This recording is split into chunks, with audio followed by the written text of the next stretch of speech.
Now OnePlus always captured the attention of people of their never settle branding, but over the years they seem to switch that out and have become more of a premium brand, especially with their wider range of smartphones.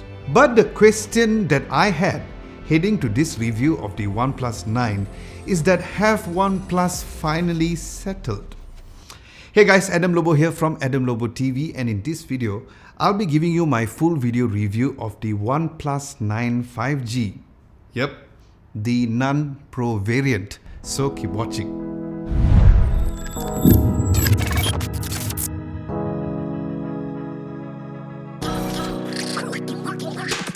In a typical OnePlus fashion, the box comes in a longer form factor and the box comes in red, with the OnePlus 9 5G in the middle and co-developed by Hasselblad down below. Then at the back, you'll find the specs and the variant of the phone. Opening the box, inside the cover of the box, you'll find the user manuals and also the SIM ejector pin. Then you'll find the phone itself. Underneath, you'll find a nice soft clear phone case with the never settle branding over there as well. Next, there's a USB-C to USB-C cable and the 65-watt warp charging brick. Now the OnePlus 9 comes with a Snapdragon 888 5nm chipset with 5G support, as the name clearly mentions. It has the Adreno 660 GPU, and the variant that I have is the 12GB of RAM with 256GB of storage, which uses the UFS 3.1 storage.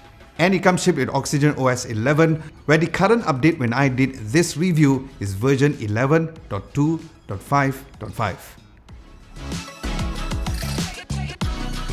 Alright, now let's look at the design and build of the phone. Now the moment I opened the box and looked at the phone, I was very surprised with the design. And no, it was not in a good way, as the phone just looked boring without any uniqueness of the phone. Now this Astral black color finish also made the phone super hard to see that famous Hasselblad branding. Even trying to see the OnePlus logo, you'll need to kind of angle the phone towards the light, only then you can see it. Now the phone is also surprisingly very light too, where some may like it, but for me I felt like it made the phone feel like it was not as solid as a flagship smartphone. Where although I like the OnePlus Nord, but this phone seems like OnePlus Nord version 2.0. At the back, the phone is made of Corning Gorilla Glass 5 with a quite slippery finish, so I would recommend for you all to put on the clear phone case since it does come inside of the box, which makes the phone to have a better grip. Now this same Gorilla Glass 5 panel is also available for the front of the screen, where it features the hole punch camera towards the left hand side of the screen with a fingerprint sensor placed towards the bottom of the screen, which is something I'm not a fan of since it's not the natural position when holding the phone. But yes, this does come down to muscle memory, but I still prefer it to be in the middle instead. Now speaking of the rear, once again, the camera bump is quite thin and it was quite nice, but if you place the phone on a surface while typing, it will still wobble, so keep that in mind. Now looking at the phone spots and buttons, down below, other than the USB-C port, you'll find the dual SIM card slot and one of the two stereo speakers, as the other is available at the earpiece area. Then on the right, there is the amazing alert slider to switch between silent, vibrate and ring, which for the life of me, I don't understand why other Android smartphones do not follow this alert slider feature, which I find it very and extremely useful. Then you'll find the power button below there as well. Then on the left, you'll find the volume rockers. Now as for the phone screen, it has a 6.55-inch Fluid AMOLED display with a resolution of 1080 by 2400 pixels with HDR10 Plus with 120Hz refresh rate. Where I have to say that using the phone daily was great when it comes to the screen, where it had nice colors when it comes to browsing the web and also watching videos on YouTube and Netflix as well. And speaking of Netflix, it has the Widevine L1 certification with HDR10 capabilities for you to view HDR content, which was great to know with the Dolby Atmos support, which of course I'll do a sound test later on in this video. Now, if you guys don't already know that the OnePlus 9 series is the very first collaboration with OnePlus and Hasselblad, which apparently gives better color calibration and an orange button for the camera app. But yes, let's first check out the specs. So the OnePlus 9 comes with a 48 megapixel f1.8 23mm wide lens, a 50 megapixel f2.2 14mm ultra wide angle lens, and a 2 megapixel f2.4 mono camera. Now I find it kind of weird that OnePlus has decided to forego the telephoto lens which the Pro variant have. Maybe it's to save cost. Oh well. Now starting from the high 48 megapixel mode, the images did turn out great, like how you would see in other flagship smartphones with extreme detail even when you zoom in close.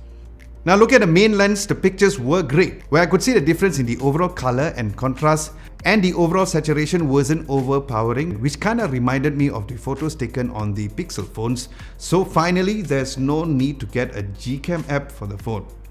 Then look at the ultra wide angle shots. Here is where the phone really shines, because it's surely one of the best that I've seen, probably even the best compared to any other flagship smartphones, with a very nice focal length and amazing image quality with no barrel distortion on the edges.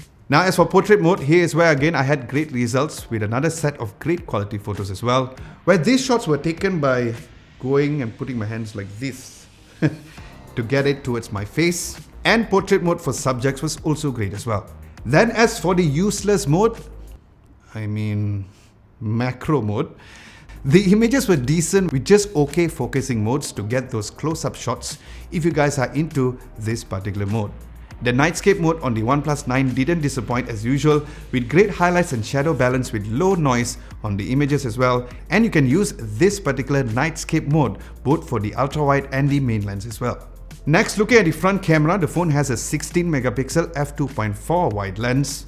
And here's where, if the rear camera had the color calibration of the technology from Hasselblad, the front camera has the technology of Hasselblad. Now as you guys can see, that 9 out of 10 images taken for the selfie camera made my skin tone look like I was hibernating in a cave and never seen the sun for months, with a super pale colors for my skin tones. Now if you guys are lucky and the sun gods are on your side, you will get great images, but mostly when it comes to backlight situation, you can't get close to the amazing quality that the rear camera has. Now while the edge detection was great on the portrait mode, but once again, the skin tones was totally off and washed out as well. Now as for video recording, OnePlus 9 records up to 8K 30 frames per second, where I have to say that the video quality was really good. But here's the thing. Now first of all, it took me about 12 to 13 seconds of recording, and then there's a message to say that it was overheating. Then it stopped recording, and second of all, the phone by itself even struggled to play back the video when I tried to play it on the gallery as well. So why even have an 8K recording mode?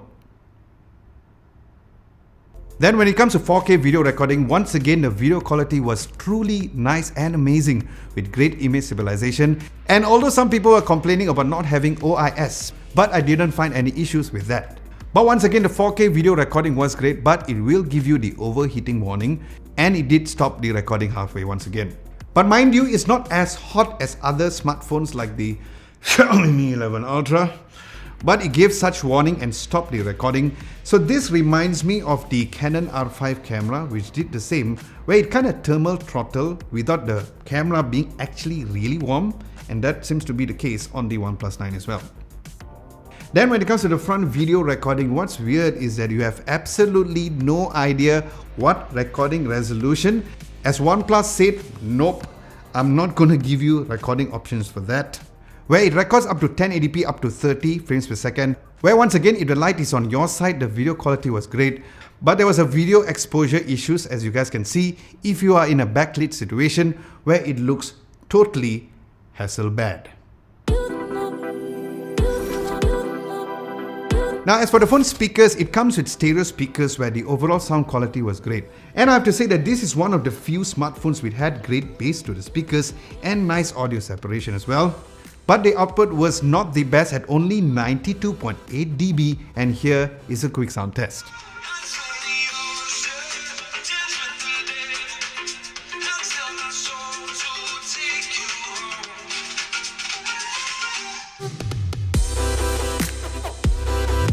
Now, as for the phone's battery, the OnePlus 9 comes with 4500 mAh battery with fast charging up to a massive 65 watts.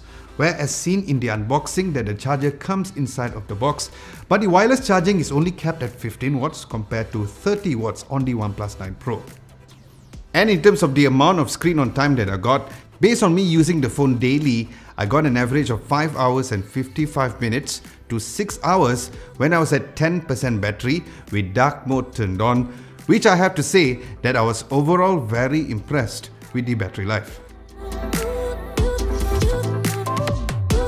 Looking at the phone software, as mentioned that the OnePlus 9 comes with Oxygen OS 11 with the current version of 11.2.5.5.6.7.8.9.10.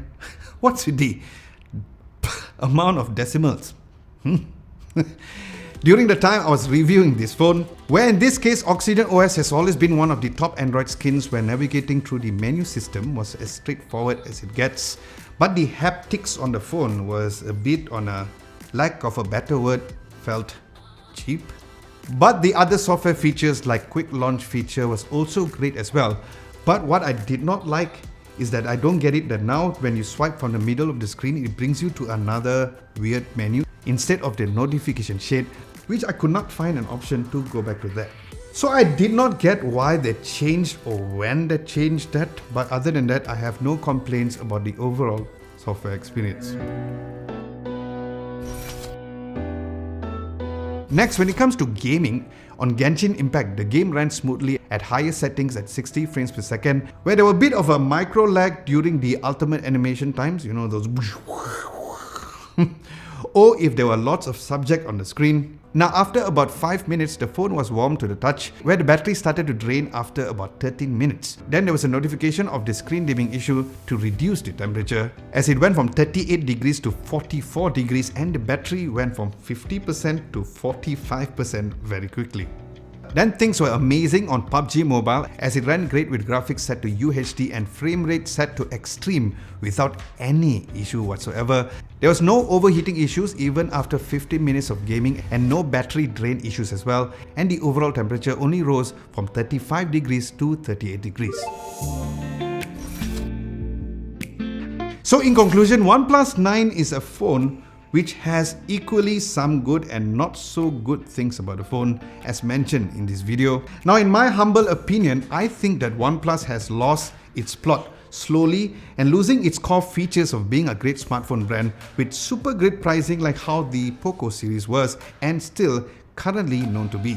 Now, with a price of 3,699 ringgit for the 12GB of RAM with 256GB of storage, there are seriously plenty of choices available that you could get within this price point. But if you really want to get it, I would recommend for y'all to get it from DirectD, as not only there are varieties of phones available over there, but they are also the best when it comes to having lots of freebies thrown with every single purchase of any smartphone sold by them. And of course, not to mention their excellent after-sales services is currently the best that I've experienced in Malaysia thus far. Alright guys, with this, do let me know if you guys are planning to get the OnePlus 9 5G or you prefer to spend the money on something else instead. Do let me know at the comment section below. Aside from that, thank you so much for watching. Hope you guys enjoyed this video and found it helpful in making your purchase decision. My name is Adam Lobo and I'll catch you guys in my next video.